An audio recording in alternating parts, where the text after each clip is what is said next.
अस्सलाम वालेकुम। आज का टॉपिक हमारा जो है वो वही है शादी। शादी टॉपिक इसलिए क्यों है, शादी का इसलिए टॉपिक है कि ये दो इंसानों की शादी होती है, दो इंसान होते हैं इसमें इन्वॉल्व, और ये दो इंसानों के गिर्द ही पूरी कायनात घूमती है।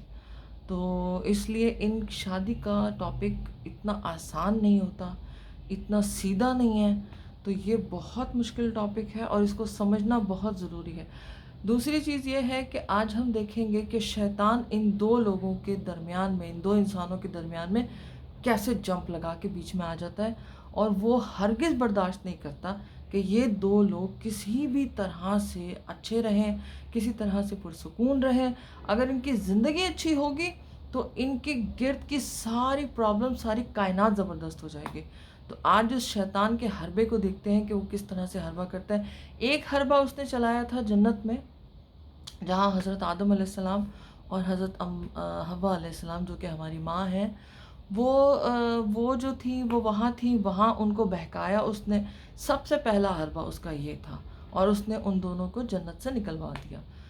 तो कहने का मकसद ये, अब इस दुनिया के अंदर उसने मिशन किया हुआ है कि जी उसने काम करना है। कितना बेवकूफ़ है, मरदूद कहीं का, कि उसका काम उसको देखे, उसको क्या काम, किस काम पे लगा पड़ा है, मतलब दूसरों को बहकाने के, और हमें भी वही काम पर लगाने की कोशिश करता है, और बड़े आराम के साथ। अच्छा, ऐसे हमले नहीं करता कि उठाया और आके कान में बोल दिया, या आपको पकड़ के लेकर चला गया, चलो जी चल इसको बहकाते हैं, उसको बहकाते हैं। नहीं, वो एक और एक हर लम्हे के साथ बैठा होता है, और बैठने के बाद वो ध्यान रखता है कि किस चीज़ पर ये गलती करते हैं, और किस चीज़ के ऊपर ये दोनों जो है ना, इन दोनों के बीच में घुस के इनका जो दिमागी संतुलन है ना, कि दिमागी जो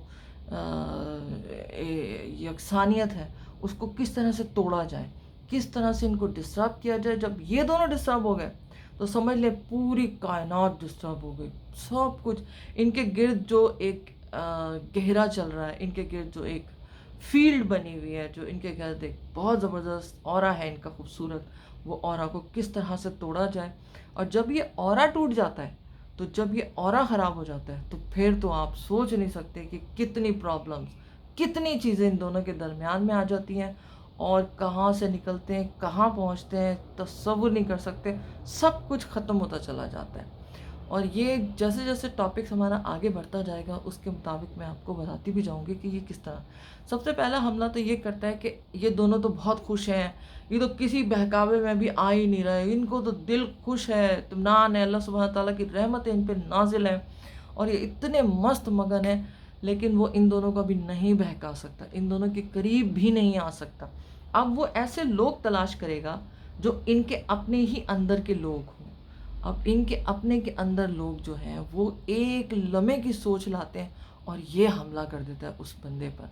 और उस बंदे पर हमला करके उसके अंदर जेलसी, हसद, उसके अंदर तकब्बुर, हर चीज़ को उभार के बाहर लेकर आता है। ये मेरा बेटा है, जैसे कि माँ, लड़के की माँ, अगर लड़की जो है वो ससुराल में आई हुई है, तो वहाँ पर माशाल्लाह पहले से लोग बैठे तैयार, बिल्कुल रेडी स्टडी हो। अभी शादी वादी में तो सब ज़बरदस्त है, लेकिन शादी के अंदर भी जितनी प्रॉब्लम्स हुई हैं, उनके दरमियान में जो जो मसले मसाइल हुए हैं, आखिरकार उनकी शादी हो गई। जो मसले मसाइल हैं वो भी इन सब के अंदर अभी तक भरे पड़े हैं, और वो मसले मसाइल को ले के जो उभार के जो बाहर निकालता है, और फिर आपकी जो किसी की एक सोच ऐसी आ जाती है दिमाग में, और उस सोच को लेके वो दोनों के दरमियान में कैसे जो है वो घुसता है, और कैसे घुस के इनकी ज़िंदगियों को तबाह करने की कोशिश करता है। सबसे पहली चीज़ जो है वो ये करता है, इसके ऊपर बड़ा अच्छा खूबसूरत सा एक शेर है कि अपने ही गिराते हैं नशे मन पे बिजलियाँ। तो अपने हैं और ये बिजली, ये दो काम जो है वो शैतान के हैं, जो किसी इंसान के थ्रू होंगे, दूसरे इंसान के थ्रू। और नशेमन जो है वो इन दोनों बेचारों का होता है। तो बड़ी आसानी के साथ ये दोनों भी फंसते जाएंगे, देखते जाइए किस तरह से होगा। फिर सबसे पहली चीज़ आ जाती है, एक या कोई खातून घर की, कोई भी खातून या कोई रिश्तेदार, कोई ऐसा जो उन खातून का दिमाग भरे, उसमें उसकी लड़के की माँ भी हो सकती है, لڑکی کی ماں بھی ہو سکتی ہے، لڑکے کے بہن بھائی بھی ہو سکتے ہیں، لڑکی کے بہن بھائی بھی ہو سکتے ہیں، کوئی دور کے رشتہ دار بھی ہو سکتے ہیں، جن کی ایک ورغلاہٹ سے، ایک شیطانی ورغلاہٹ سے ان دونوں کے درمیان میں کیا فساد برپا ہوتا ہے. یہ میں آپ کو فساد سے اب ہم سٹارٹ کریں گے ان دونوں کے درمیان میں، اور وہ فساد میں آپ کو نیکسٹ ویڈیو میں انشاءاللہ تعالی بتاؤں گی. السلام علیکم.